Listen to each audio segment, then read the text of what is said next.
Today we're going to talk about sacred. Well, the whole study is called "I Dare You Not to Bore Me with the Bible." Where is it? Which is based off of this book, one of Dr. Heisenberg's. I love books like this. I remember for years I had a little. It was probably half the size of this, but it was Dr.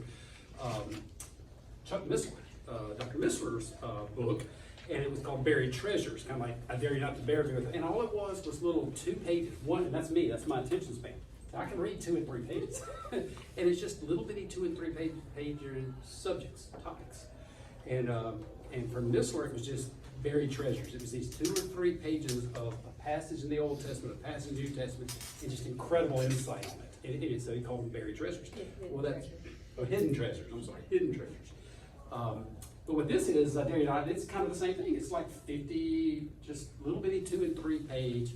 These are things that are that will make sure you know your Bible's not boring. So, and of course, it's built kind of around the Deuteronomy 32 worldview that he did so much teaching on. Yes?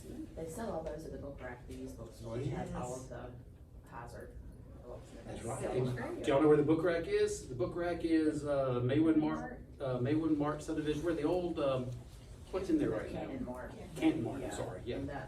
Yeah, not Maywood. Crazy. Yeah, not Maywood Mart, Canton. Yeah. Yeah, it's There's like a crazy cat. Yeah, crazy cats in there and all. I walked in there with my son. I think I told the class the story. My son, for some reason, ran through there to do something, realized it was a book store, and I passed by it probably twice a day because I go to the bank, and I always go through that parking lot to go to the bank and all that. And anyway, so I'm through there all the time. I noticed the bookstore was there. I don't generally go into bookstores. I told you I don't read. 2 pages about it.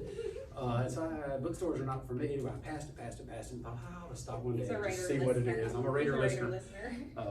That's a joke. Reader. Yeah, Raider reader. Our kids at JA, the Raider reader's supposed to read. Well, our son's just simply listened to all the audio books. Don's a Raider So we call him Raider listener. He's not a Raider reader.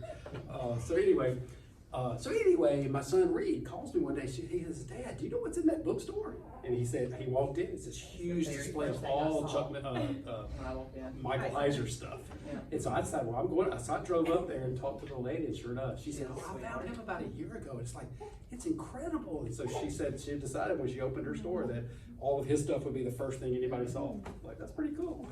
So anyway. Do they have that book there? Yeah. Well, yes, they have this book in here. But hold on, well, I yes. was there 2 days ago when they have that. Support the local business Yeah. instead of Amazon. You can't Yes, get it she on loves Amazon. Mm-hmm. All right, Okay. we gotta get going here. So, Okay. we're gonna talk about sacred dirt today. Sacred dirt. What is sacred dirt? What's it about? First of all, let's just look at some passages related to this concept of sacred dirt. Now, we're gonna mostly focus on the Old Testament, but we would argue, and we will argue, that sacred dirt is very much operable in the New Testament as well. But let's go. So we talk about holy ground a lot. You hear holy ground as a phrase in the Old Testament. So we're going to hit those passages. Exodus 3, 1 through 5. Now Moses was shepherding the flock of his father-in-law Jethro, the priest of Midian, and he led the flock to the far side of the desert and came to the mountain of God, to Horeb. The angel of Yahweh appeared to him in a flame of fire from within a bush. He looked, and the bush was ablaze with fire, but it was not being consumed. So Moses thought, "I will turn aside to see this amazing sight. Why does the bush not burn up?" When Yahweh saw he had turned aside to look, God called to him from within the bush and said, "Moses, Moses." And Moses said, "Here I am." And God said, "Do not approach any closer. Take your sandals off your feet, for the place where you are standing is holy ground." All right, so we got some sacred dirt there. We've got some holy ground there. I thought about this on the drive to church this morning. I asked Meredith, I said, here's my question. If Moses had passed by that bush one day earlier and it wasn't burning, was it still holy ground? I know that's kind of a stupid question, but I thought about that. I thought, what was it holy ground? The answer is no, and we'll tell you why the answer is no. No, it wasn't holy ground. But so a day before that, it was dirt. And that dirt was there the day before Moses showed up. And the dirt had that bush there, probably, I assume. But it wasn't holy. But at this moment, he had to take his shoes off. And this is pretty simple. Why do you have to take his shoes? What made that ground holy? In that moment? It's the presence of God. That's what defines holy ground. It's where Yahweh God dwells. Where he dwells and where he chooses to place his presence creates holy ground. By the way, you asked me about the angel of the Lord. This is where it changes from angel to God. Yeah. It says angel of the Lord, and then it says, and God said, do not approach any closer. I love Take your that. so There are so many places in the Old Testament. We won't divert on this. Yeah. I started to add this to today's study. I just love this. There's so many places in the Old Testament where you hear this angel of the Lord, this angel of the Lord, the angel of Yahweh, of God's, anyway, and it's clearly Yahweh in human form. Because then as you read it, the language always shifts to the commandments, and that's what's happening here. Anyway, well, that's a whole nother study, and we mentioned it before, but it's a phenomenal study as you look through the Old Testament, how often you see the angel of the Lord, and then you watch the language and you realize it's Yahweh in human form. Well, we've actually noticed Yahweh in human form. He's Jesus. But anyway, it's just, that's a whole study there. Let's okay, keep moving. Joshua 5:13 through 15. When Joshua was near Jericho, he looked up and saw a man standing in front of him, holding a drawn sword. Joshua approached him and asked him, are you on our side or allied with our enemies? So it's And really, Paul's right here. I told Meredith I was going to interrupt you through some of this so we can remember last week where we talked about the reason Meredith's reading it as Yahweh, not Lord, Lord, because we talked about one of my hobby horses is you lose what's happening in your Old Testament a lot of times when you don't realize God is using his proper name because it's being contrasted with other little g gods, other Elohim. That's what's going on here. Joshua is about to go into the promised land. Who's he about to attack? He's about to attack Canaanites who are in the land who worship Baal and worship other gods. And so that was a natural question. Are you on my side, our side, or their side? Are you with our God or their God? And what's the answer? so, are you on our side or allied with our enemies? And he answered, truly I am the commander of Yahweh's army. So not the commander of the Lord's army, a title. He's commander of Yahweh, the proper name of the one true living God. It's also verse 13, which stands for Eom, L-E-M, which is a battle number, a battle verse. Yes, yes. Yes. He answered, truly I am the commander of Yahweh's army. Now I have arrived. Joshua bowed down with his face to the ground and asked, what does my master want to say to his servant? And the commander of Yahweh's army answered Joshua, remove your sandals from your feet, because the place where you stand is holy. And Joshua did so. If you go on and read some of the language, it's not as clear here as it is in the burning bush, where it's clearly Yahweh. But just the fact that one, he worshiped him, and the angels are not allowed to be worshipped. One did, and he got in a lot of trouble. We call him Satan. If you notice throughout the Bible, when it's an angel and a person begins to worship the angel, what do they always say? Get up, get up. I'm one of you. I'm a fellow servant. Angels do not allow themselves to be worshipped. This angel did. And then again, if you look at the language, it's not as clear here, but if you look at the angel, it switches to Yahweh, so I personally believe that is another human presentation of human Yahweh in human form. Which again, so there's so much of this in my mind. Or What's Christ. I'm sorry, or Christ, yeah. Which Christ is God in human form. Yahweh in human form, pre-incarnate. Yeah. What's happening, we talked a little bit about this in the past. I guarantee you there's a whole section of this in this book. But what's happening in the cloud by day and the pillar of fire by night and the cloud by day that's leading them, it says, I put my name, we talked about that last week, my essence, who I am, my very essence, into the figure in the cloud. And it's described as a person. It's described with what's the name for human characteristics. Anyway, it's another place, anthropomorphic. It's another place where you're seeing God in human form, described as Yahweh also. You're seeing the Trinity in this. Anyway, it's just beautiful. Let's keep going. Okay. This is the idea of holiness, what holiness means. We played this once before, but I think it's a great video for holiness. You've probably heard the word holy before. Or at least sang it in a church song once or twice. And for most people, this idea is really just connected to being a morally good person. So God is holy because he's morally perfect. Yeah, that is part of it. But in the Bible, the idea of holiness is even bigger and more rich. What it's really describing is how God is the creative force behind the whole universe. He's the one and only being with the power to make a world full of such beauty and life. And so all these abilities, they make God utterly unique, which is the meaning of the word holy. So a helpful way to think about God's holiness is by using the sun as a metaphor. The sun is unique, at least within our solar system, and it's really powerful. It's the source of all this beautiful life on our planet. And so you could say that the sun is holy. And you can actually take this metaphor even further, in that the whole area around the sun is also holy. Yeah, because the closer you get to the sun, the more intense it gets. Yeah, exactly. So that very power and goodness that generates all this life is also dangerous. I mean, the sun, if you get too close, will annihilate you. And in the same way, there's this paradox at the heart of God's own holiness, because if you're impure, his presence is dangerous to you. And not because it's bad, but because it's so good. And so the first time we see this paradox of God's holiness, it's in the story of Moses and the burning bush. So God tells Moses to take off his sandals because he's standing on holy ground. And Moses covers his face in fear, and God says, hey, don't come any closer. It's intense. It's actually that intensity of God's holiness that's explored even more in the stories about Israel's temple, which was the main place where God's holy presence was located. And at the center of the temple was this room called the Most Holy Place. It's the hot spot of God's presence. Sacred dirt. And whether you're an Israelite living in the land around the temple or a priest working right in the temple, you're in proximity to God's holy presence, which is dangerous. Yeah, this is a problem. So how's it supposed to work? Well, in the Bible, the solution is that you need to become pure. So like being morally pure. Yeah, and that's easy enough to understand. But the Bible spends a lot of time talking about another kind of purity, being ritually pure, which is a state where you separate yourself from anything related to death, like touching things like diseased skin or dead bodies or even certain bodily fluids. All these make you impure. And becoming ritually impure isn't necessarily sinful. Pause. What's wrong? Track with this right here.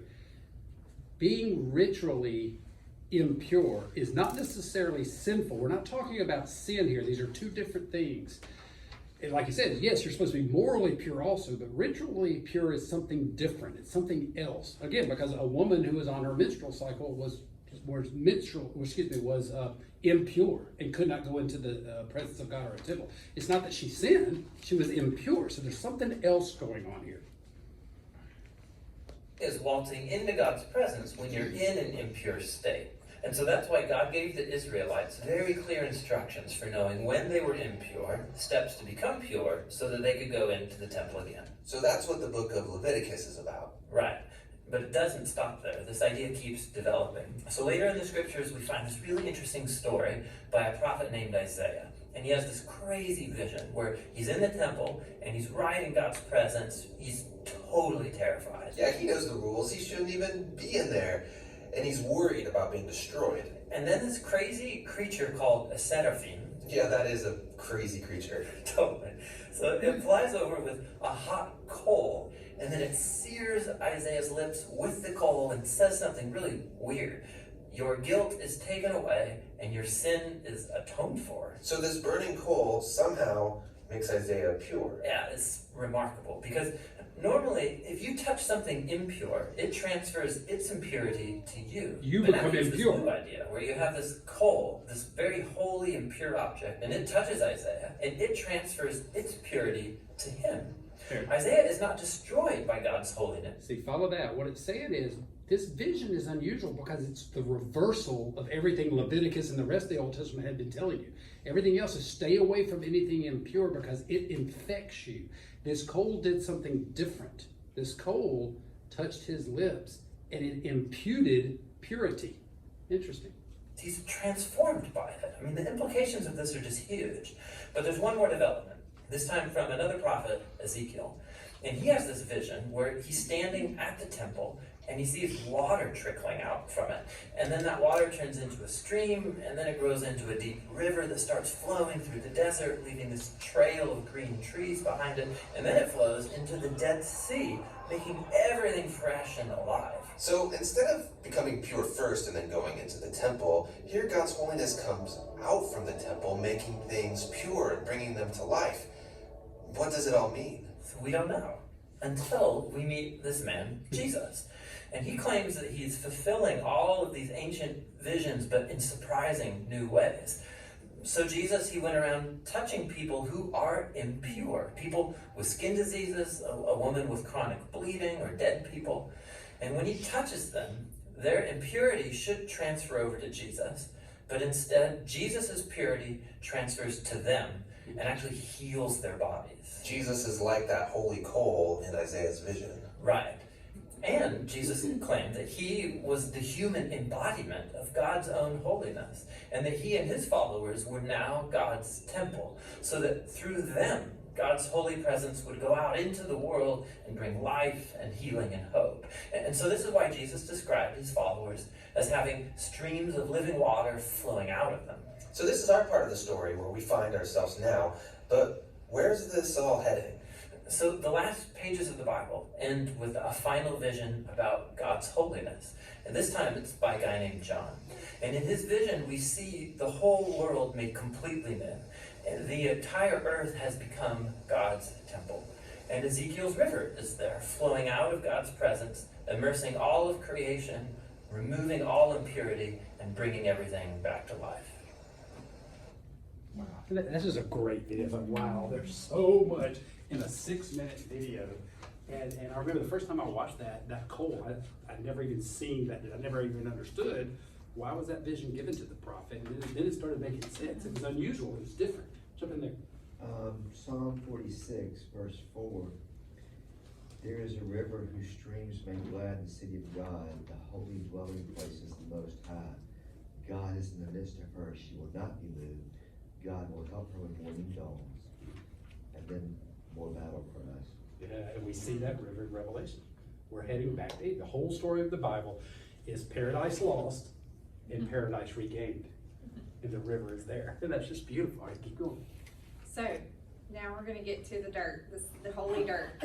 So what have we seen so far? Moses was on some holy dirt, told to take his sandals off. Joshua was. We've seen the temple. In the temple, there's this holy place, the Holy of Holies, the place where God's presence was.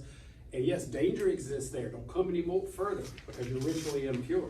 And there's all that, and all this has to do with there's this dirt, and there are these places that God chooses to put himself. And at that point, you're on holy ground, sacred dirt. Now, here's where we're headed. Where are we right now, Meredith? Where are we? Right here. Oh, we gotta get moving. Why? All right, here we're about to look at the story of Naaman. Everybody knows the story of Naaman. Naaman was a Syrian military leader, servant of the king, and he gets leprosy, I think. Is it leprosy? Yeah. He gets leprosy, and all of a sudden there's a Jewish slave there who was probably captured in war at some point. She says, look, there's someone, if you could just get to the prophet that's in Israel, he could heal you. And you know the story. He comes down, he comes to the prophet, and there's some interesting parts to the story, and he is healed. And usually that's where the sermons stop. Because there's all kinds of stuff you can learn from all that. But there's something weird Naaman does. Does everybody know? Well, if you've looked at the notes, you already know. What does Naaman do? He asked for dirt. He asked for dirt. That is weird. First, he asked to be able to give the prophet a bunch of stuff. I thought this was interesting.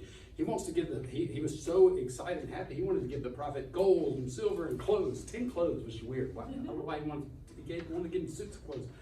But of course, the prophet said, no, I don't want anything from you. So he flipped from wanting to desperately give him something to ask for something. And he goes, okay, then give me dirt. Which I don't know what that equivalent is. Okay, if you won't let me give you anything, give me dirt. And he takes dirt away. Okay. Let's go. So 2 Kings 5, verse 1. Now Naaman, the commander of the king of Syria's army, was esteemed and respected by his master, for through him Yahweh had given Syria military victories. Here's your first pause. I wrote this, I wrote all these little thoughts. As Meredith was reading this yesterday, I was writing down just my thoughts. Verse 1, God ain't always on your side. Navel-gazing Christians. That was the first thought I had there. We're in Syria. This king had great military. This king was a pagan and worshipped other gods. Who put him there? Yahweh. And Yahweh gave him victory. So be careful, navel-gazing Christians who always feel like we're on God's side. We're not always on God's side unless we yield to what he's doing. So anyway, that was my thought with that. I thought that's pretty interesting. So Yahweh, and I'm putting Yahweh in for that proper name where it says Lord in the Bible, all caps Lord. So Yahweh gave him military victories, but this great warrior had a skin disease.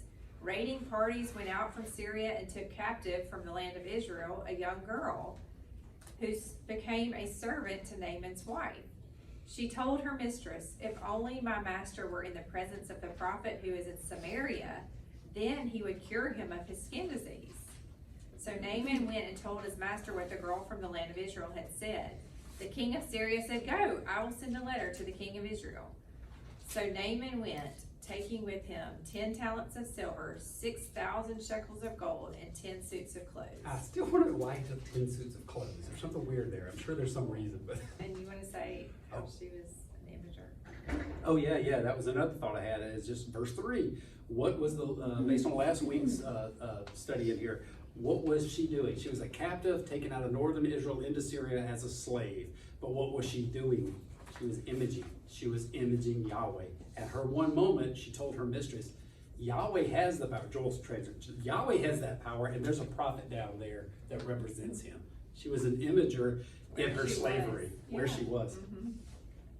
So he brought the letter to the king of Israel. It read, "This is a letter of introduction for my servant Naaman, whom I have sent to be cured of his skin disease." When the king of Israel read the letter, he tore his clothes and said, "Am I God? Can I kill or restore life? Why does he ask me to cure a man of his skin disease?" I love that too, because from our modern politics, that's a good king right there. The king said, whoa, he immediately realized, I ain't God. Why is he sending this guy to me? I can't heal anybody.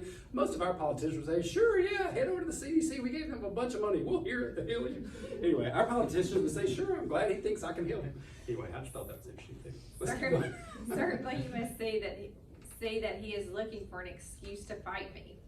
When Elisha the prophet heard that the king of Israel had torn his clothes, he sent this message to the king, "Why do you tear your clothes? Send him to me so that he may know there is a prophet in Israel." So Naaman came with his horses and chariots and stood in the doorway of Elisha's house. Elisha sent out a messenger who told him, "Go and wash 7 times in the Jordan. Your skin will be destroyed and you will be healed." And this makes the man mad. Why? Because, and you gotta realize that the doorway of a house, generally houses in this time, was actually their fence. It would be their yard, they'd have a small fence, and there'd be a gate. So he probably wasn't standing like in his door and seeing his television in his living room. He was standing at the gate, and the prophet doesn't even bother to meet him. This is a very high-powered military guy coming down from Syria. He could destroy the house in a heartbeat if he got angry. And the prophet doesn't even go outside. He says, just go tell him to do this. And that makes the guy mad. So Naaman went away angry. He said, "Look, I thought for sure he would come out, stand there, invoke the name of Yahweh." He disrespected me. Yes. Invoke the name of Yahweh his God, wave his hand over the area, and cure the skin disease. So the guy had, this is the way God is supposed to operate. And he's not operating the way I think God should operate. There's so many lessons in this little bitty story. We think about that all the time. We're at church and the Spirit's not here and God doesn't operate the way I want him to. Anyway, that's what Naaman was saying. So the rivers of Damascus, he's fussing. The rivers of Damascus, the Abana and Pharpar are better than any of the waters of Israel. Could I not wash in them and be healed? So he turned around and went away angry. Your river's trash. That's what he said. His servants approached and said to him, "O master, if the prophet had told you to do some difficult task, you would have been willing to do it. It seems you should be happy that he simply said, 'Wash and you will be healed.'" So he went down and dipped in the Jordan 7 times. I had so many things. I just love this story. There's so much. My first question is, at what point did he shift his believing loyalty? At one point with using Christian New Testament evangelical Christianity, at what point did he become saved? Because we're going to find out he is. I hate using that term because that term is just it's got so much baggage with it. But I started thinking about that. At what point? See, at this point, he's obeying Yahweh through the prophet, angrily and in a ticked off attitude. I don't know the answer to that question. But what I see out of this, I see Jonah. Jonah was, Jonah was the prophet of God who hated those people. And God had to put him through all kind of hell to get him to do his will, but he eventually did. And so it just, I don't know, I don't have any answer to this, but it comes into our general New Testament evangelical concepts of morality and sin, and our attitude better be right or you're just as punished. We use guilt so much, and I'm not saying you never use guilt, but there's something else going on here. Let's keep reading. And it's what Jesus said, that's faith as a mustard seed. Yeah, there's a mustard seed here. The guy's mad, he doesn't like it, he thinks he's been disrespected, but he's still obeying. I love this. We were watching Prager. Well, it was Jordan Peterson where he did this whole long thing on Exodus, as y'all have heard us talking about, and Prager was there. He was part of the panel. And Prager, a Jew, he said that. He goes, one thing you need to understand about Jews that is different than you Christians. He was talking about the Christians in the group. He said, y'all worry more, this is Joel's, I can't remember exactly how he said it, but basically y'all worry more about attitudes and more about that. He said, that's not how Jews see the Old Testament. He goes, that's not what the Old Testament demands obedience regardless of how you feel. And it just made me think about that. That's sort of what's happening here. It's definitely what's happening with Jonah.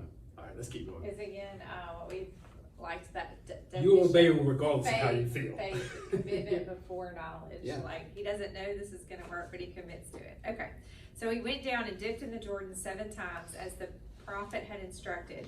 His skin became as smooth as a young child's, and he was healed. He and his entire entourage returned to the prophet. Naaman came and stood before him. He said, "For sure I know there is no God in all the earth except in Israel. Now please accept a gift from your servant."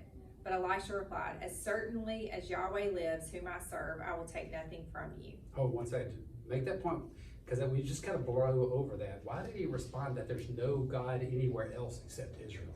He's thinking geography. Let's keep going. Same as King Nebuchadnezzar Yes. and the other guy, Daniel, next few pages over.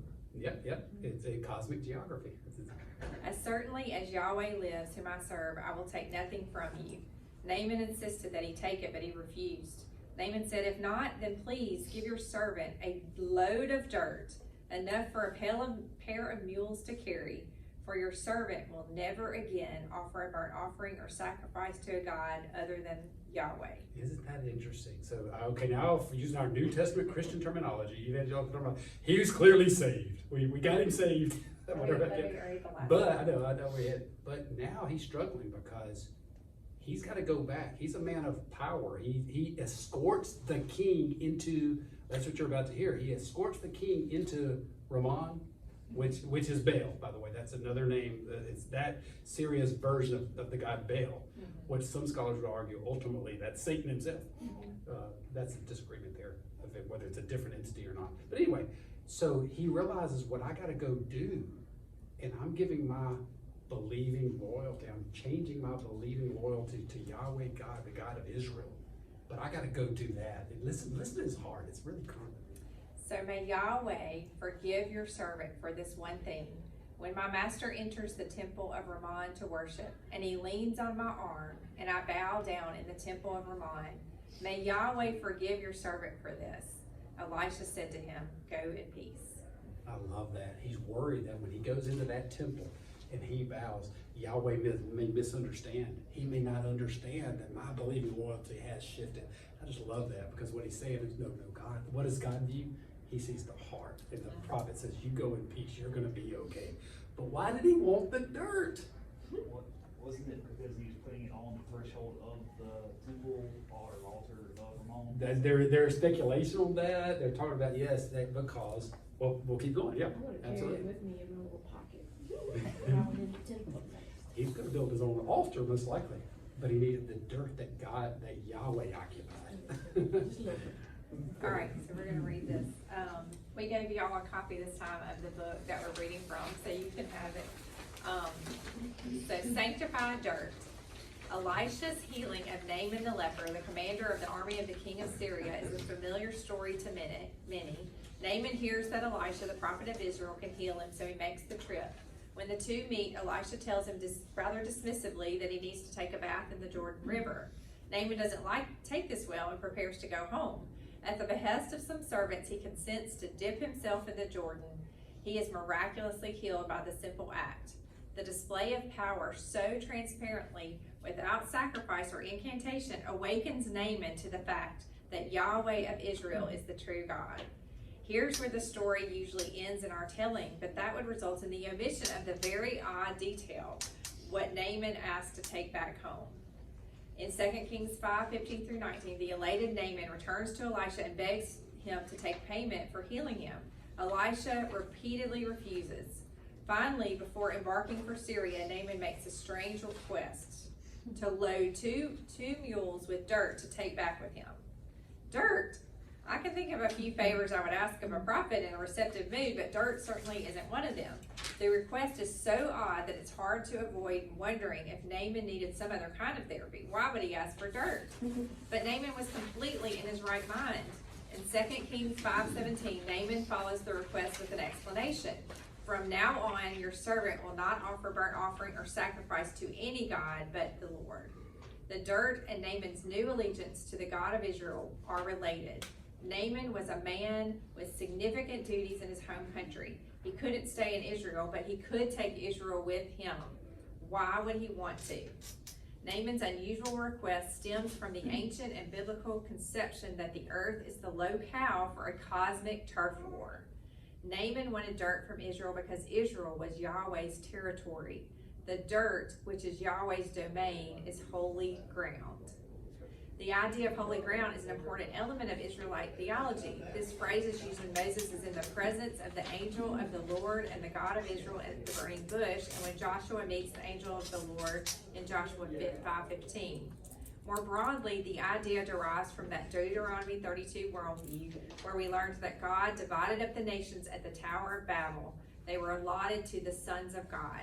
So we've talked a lot about that over the last couple of years in various ways. The Deuteronomy 32 worldview, the idea that at Babel, God had finally had enough. Man had clearly, for the third time in the third rebellion, said, I want to go my own way. He divorces the nation. He puts lesser Elohim over the, for you, those who aren't familiar with it, like, well, what's he talking about? But he puts lesser over Elohim, lesser spiritual beings over those nations. And what does the very next chapter in your Bible do? He calls Abraham. He calls Israel, which is his domain. The nations of the world were, in effect, disinherited by Yahweh as his own earthly family. Immediately after Babel, Yahweh called Abraham, and the nation of Israel was created. Israel was therefore Yahweh's portion, whereas all the other nations belonged to the sons of God, whom Israel was forbidden to worship. As a result, Israel was holy ground. The territory of every other nation was not. The rest of the Old Testament is the story of God's intention to reclaim every nation on earth. Elisha understood Naaman's request and granted it without hesitation. He knew the request came from a sincere theological change of heart.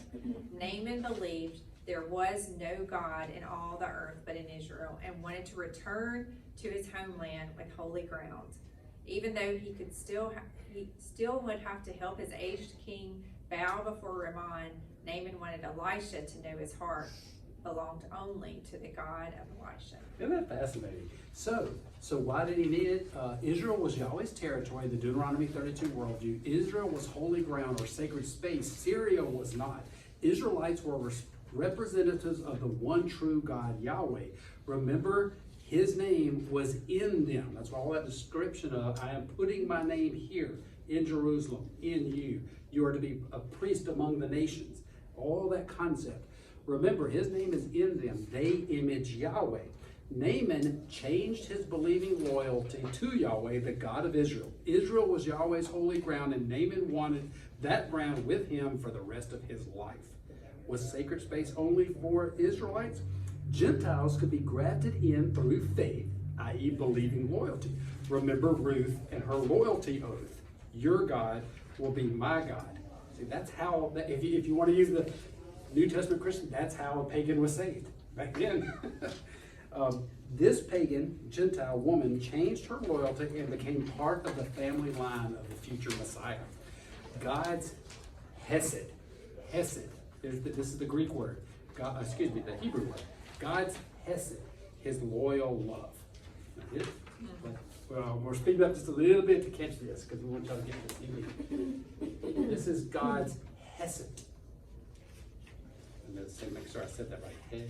Hesed. Hesed. It's a silent K. We believe the Bible is one. Should be that one. You are. I gave her a lesson. If you try to describe what God is like, it could be difficult or daunting. But when the people who wrote the Bible pondered the mystery of God, they consistently describe God's character this way: compassionate and gracious, slow to anger, overflowing with loyal love and faithfulness. We're going to look at this fourth phrase, loyal love. It translates to the Hebrew word chesed, which is hard to translate into any language. passage because it combines the ideas of love, generosity, and enduring commitment all into one. Chesed describes an act of promise-keeping loyalty that is motivated by deep personal care. Like in the story of Ruth. Ruth is a foreigner married to an Israelite man, but tragically her husband dies along with his brother and his father. All Ruth has left is her widowed mother-in-law, Naomi, who has nothing to give her. Naomi tells Ruth she should go back to her people, but instead, Ruth promises to stay by Naomi's side and take care of her. And as other people watch Ruth keep this promise over time, they call it an act of chesed. Notice that Ruth's chesed is not conditional or based on Naomi's worth. Rather, it's an expression of Ruth's character. She just is a generous and loving person who keeps her word. That's chesed. Now, Ruth's loyal love is truly inspiring, but the one who shows the most enduring chesed in the Bible is God. Like in the story about Jacob, who is a treacherous liar, even to his own family. But despite that, God chooses him and repeats the promise he made to Jacob's grandfather, Abraham, that he would have a huge family through whom God would restore his blessing to the nations. And so 20 years later, when Jacob realizes how undeserving he is, he says to God, "I'm not worthy of all the chesed you've shown me." And he's right. But God's chesed was never about Jacob's worth in the first place. It's a display of God's generous loyalty to his promise. God's chesed continues into the story of Jacob's descendants, the Israelites. When they're enslaved by Pharaoh in Egypt, we're told that God remembered his promise to Abraham and Jacob, so God defeats Egypt and raises up Moses to liberate the people and lead them into the promised land. And in the story, this is called an act of chesed, because it was about God keeping his word. Now, on their way to the promised land, the Israelites are scared of the nations around them, and they doubt that God can protect them. So the people threaten to kill Moses and appoint a new leader to take them back to Egypt. God is understandably hurt and angry, but Moses steps in and says, "Forgive the sin of these people because of your great chesed." Notice that Moses asks God to forgive, not because the people deserve it, but because it's consistent with God's own character. That's And the God key. agrees, and he recommits himself to a people that don't want to be committed to him. In the Bible, God is loyal and loving for no other reason than it's just who God is. Of course he wants his people to respond with chesed in return, but even when they don't, God's chesed remains. The prophet Hosea compared Israel's chesed to a morning mist. It's here one moment, gone the next. But God's chesed is enduring. Like in the celebration of Psalm 136 that opens by saying, "Give thanks to the Lord, for he is good," and then 26 times repeats, "His chesed is good." And so, after centuries of Israel betraying their commitment to God, and after humanity's long history of violence and death, God still kept his promise in a dramatic and drastic way by becoming human and binding himself to us in the person of Jesus. And the people who followed Jesus of Nazareth said that in him they encountered the God of Israel, who is full of loyal love and faithfulness. Jesus is the ultimate loyal and loving human. And in his life, death, and resurrection, God opened up a new future for all of us and for all of creation. And God did this because it's just who God is. Generous, loving, and eternally loyal to his promises. And when we experience the purity and power of God's loyal love shown through Jesus, it compels us to reimagine why and how we can show chesed back to God and to the people around us. This is what it means to say that God is overflowing loyal love. Wow, isn't that interesting? I just think that, wow, Hesed. So Hesed. in a It's- way, your dirt, you're taking the dirt is your chesed, your loyal love. That's what Damon did. He had loyal love for God the Father that he took back with him. Right.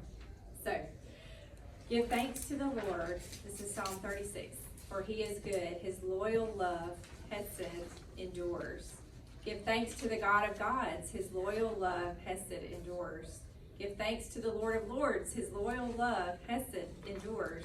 To the one who performs magnificent, amazing deeds all by himself. For his loyal love, hesed, endures. To To the one who used wisdom to make the heavens, for his loyal love, hesed endures. To the one who spreads out the earth over the water, for his loyal love, hesed endures. To the one who made the great lights, for his loyal love, hesed endures. The sun to rule the day, for his loyal love, hesed endures.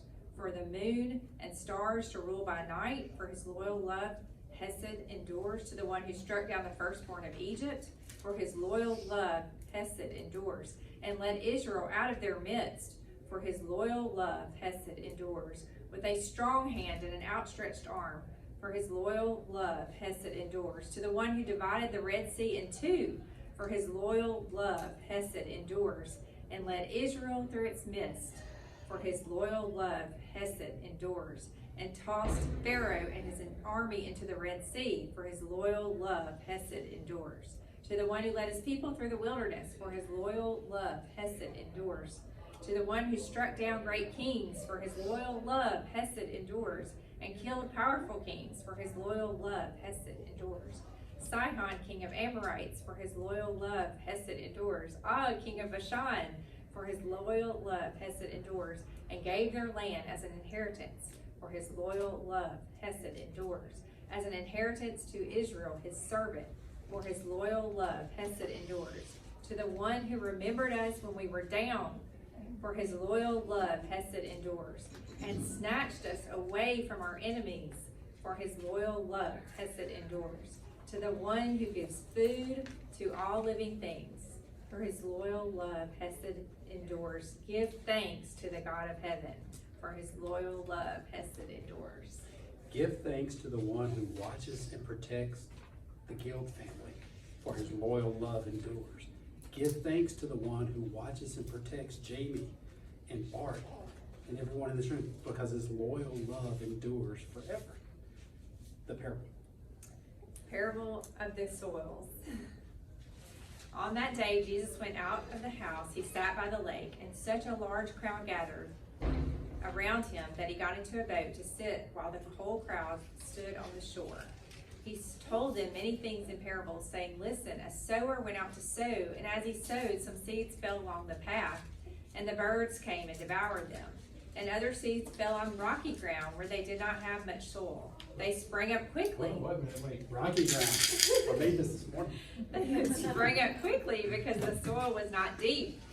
But when the sun came up and they were scorched, and because they did not have sufficient root, they withered.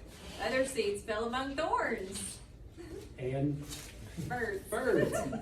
And they grew up and choked them. But other seeds fell on good soil and produced grain, some 100 times as much, some 60, some 30. The one who has an ear had better listen. And then we'll skip to 18. So listen to the parable of the sower. When anyone hears the word about the kingdom and does not understand it, the evil one, act this out, comes and snatches out what was sown in his heart. This is the seed sown along the path. That's the birds. that's the birds. The seed sown on rocky ground is the person who hears the word and immediately receives it with joy. Yes, that sounds true to me. But he has no root in himself and does not endure. And when trouble or persecution comes because of the word, immediately he falls away. The seed sown among thorns is the person who hears the word, but the worldly cares and the seductiveness of wealth choke the word, so it produces These are all nothing. of our habits and our stuff and our desires that link us to this world.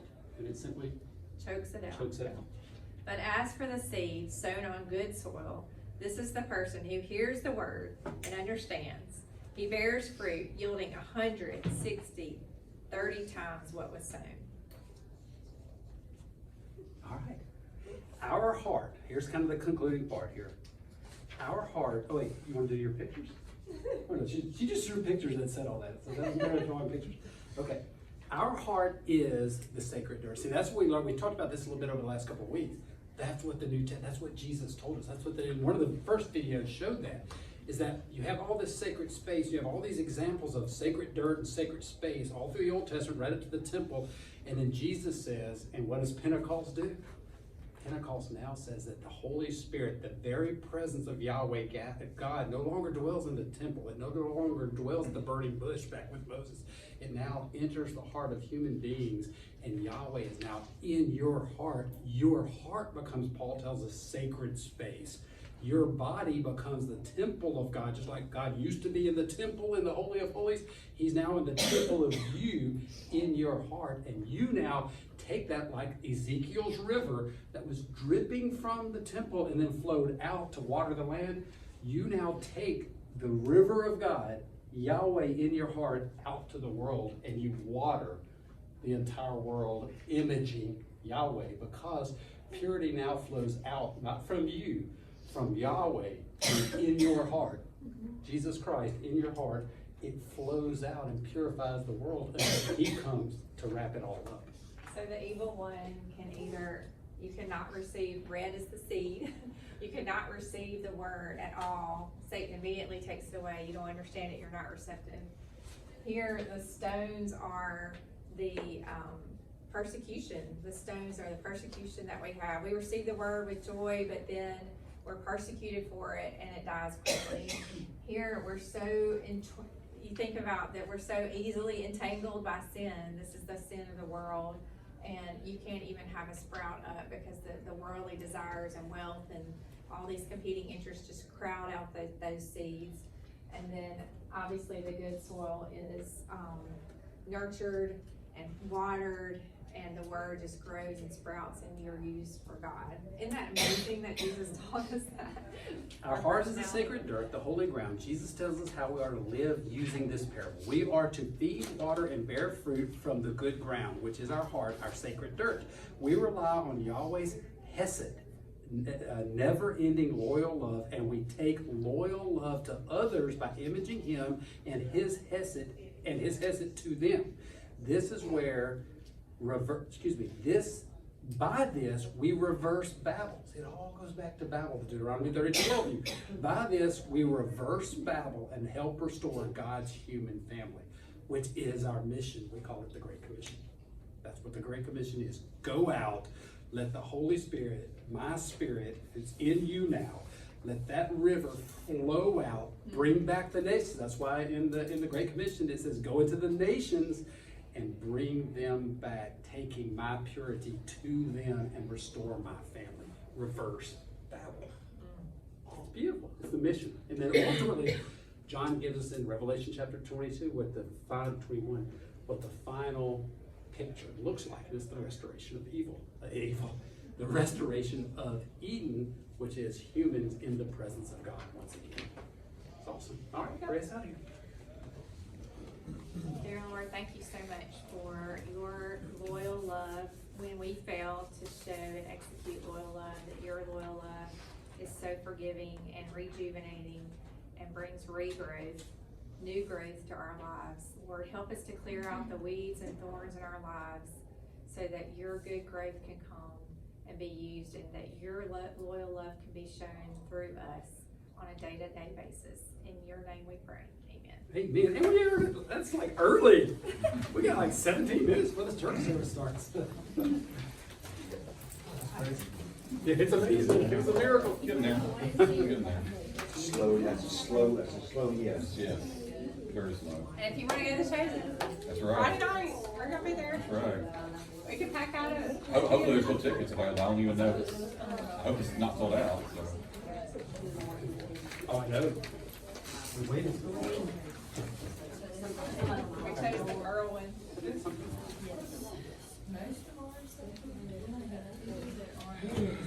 Did your week on Friday? I'm gonna look and see. I'm gonna try to see what's like I said, they lose money. They got to work. So hopefully it won't.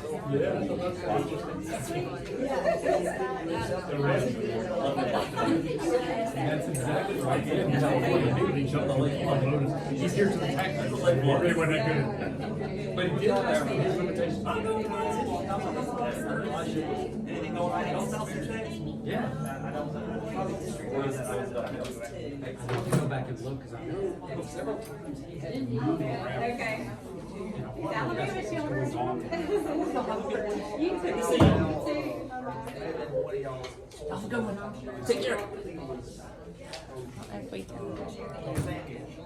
Yep.